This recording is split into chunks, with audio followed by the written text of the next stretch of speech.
Bana bir şeyler anlat. Canım çok sıkılıyor. Bana bir şeyler anlat, anlat, anlat. İçimden geçiyor. Yanımdasın, susuyorsun. Susuyor, konuşmuyorsun. Bakıyor, görmüyorsun. Dokunsam donacağım. İçimde intihar korkusu var.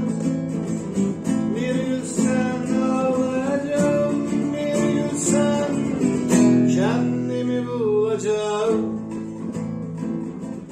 Depremler oluyor beynimde.